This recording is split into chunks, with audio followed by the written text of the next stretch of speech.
ओम श्री गणेशाय नमः। ओम नमो भगवते वासुदेवाय। हरे कृष्णा कृष्ण कृष्णा हरे हरे, हरे राम राम हरे हरे। तव्हां सभिनी हरि भक्तन के नमस्ते। प्यारा भक्तों, ही कथा पाण गुरु कृपा से हासिल करे रहा आयूं। श्री गणपति सरस्वती जो दरे ध्यान करिया थो मां भागवत महापुराण जो बयान, जंहिंमें व्यासदेव ऐं श्री सुखदेव जी कयो आहे श्री कृष्ण लीला जो गुणगान। सबई चयो जय भागवतम महापुराण। प्यारा भक्तों, कल कथा में पाण श्रीमद् भागवत महापुराण साहिब जे 10 स्कंद जे 8 अध्याय जे बे भाग में ॾिठो बलराम ऐं श्री श्याम सुंदर जो नामकरण करे चवनि था त ही नाला मूं हिननि जा रखिया आहिनि। बाक़ी दुनिया हिननि जे कर्मनि अनुसार हिननि जा घणा ही नाला रखंदी। सबई चयो जय श्री हरि। तंहिं बाद भगवान जे बाल चरित्रनि जो मुख़्तसिर वर्णन थियो आहे, जंहिंमें हिकु ब्राह्मण जी कथा अचे थी, जिते श्री सुखदेव जी ॿुधाइनि था त ब्राह्मण खीरणी ठाहे थाली पंहिंजे अॻियां रखी पंहिंजियूं अखियूं बंदि करे श्री श्याम सुंदर जो ध्यानु धरे परमेश्वर खे चवणु लॻो त अचो भोग स्वीकार कयो। तंहिं वक़्तु भगवान श्री कृष्ण वञी उन थालीअ मां भोजन करणु लॻा। सबई चयो जय श्री कृष्णा। अॼु पाण श्रीमद् भागवत महापुराण साहिब जे 10 स्कंद जे 8 अध्याय जो 3 भाग शुरू करे रहिया आहियूं। जंहिं वक़्तु भगवान श्री कृष्ण उन ब्राह्मण जी थालीअ मां, जंहिंमें ब्राह्मण परमेश्वर जो भोग लॻाए रहियो हो, उन मां भोजन करणु लॻो, तॾहिं ब्राह्मण उन खे खाईंदो ॾिसी उहा थाली छॾे यशोदा खे वञी चयो, तुंहिंजे पुटु मुंहिंजी रसोई बिगाड़े विधी आहे।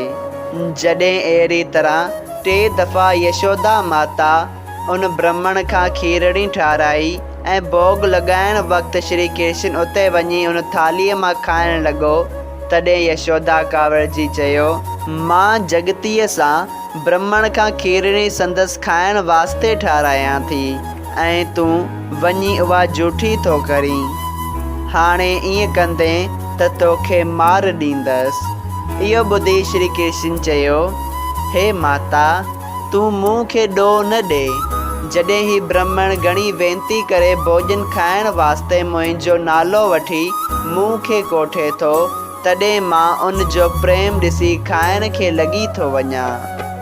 श्री कृष्ण जी इहा ॻाल्हि ॿुधी ब्राह्मण खे ज्ञान उत्पन्न थियो ऐं चयाईं त यशोदा, तुंहिंजो धन्य भाग आहे ऐं ही बिरज ऐं गोकुलवासी बि धन्य आहिनि, जंहिं पृथ्वीअ ते पार ब्रह्म परमेश्वर तुंहिंजे घर अची अवतार वरितो आहे। सबई चयो जय श्री कृष्ण।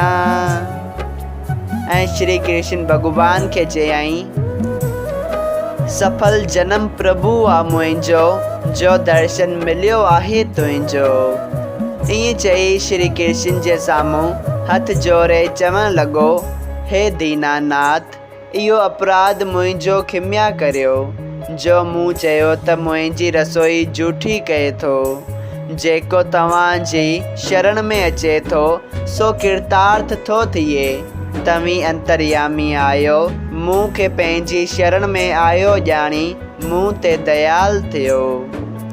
श्री कृष्ण उन ब्राह्मण जो इहो हाल ॾिसी यशोदा वटि बि खाइणु लॻो ऐं ब्राह्मण खे पंहिंजी भक्ति ॾेई रुख़सत ॾिनाई। यशोदा ऐं ॿिया ही हाल ॾिसी अजब में पइजी विया। अहिड़ी तरह श्री कृष्ण घणा बाल चरित्र करे नंद यशोदा खे सुख पए ॾिना।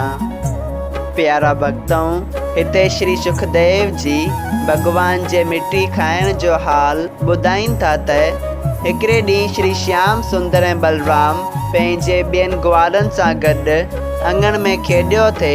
तंहिं वक़्तु श्री कृष्ण वञी मिठी खाधी। तंहिं ते श्री दामा नाले हिकिड़े छोकिरे यशोदा खे वञी चयो त कन्हैयो मिठी थो खाए। यशोदा इहा ॻाल्हि ॿुधी कावड़ जी लकिड़ो हथ में खणी श्री श्याम सुंदर खे मारण लाइ डोरी। तॾहिं श्री कृष्ण ॾिॼी पंहिंजो मुंहुं उगी माठ करे बीह रहियो ऐं यशोदा श्री कृष्ण खे अची चयो, तो मिटी खाधी आहे। श्याम सुंदर डिॼंदे डिॼंदे चयो, हे माता, इहो सभु तोखे कूड़ ॿुधायो वियो आहे। तॾहिं यशोदा चयो, तुंहिंजी संगति श्री दामा ही मूंखे ॿुधायो आहे।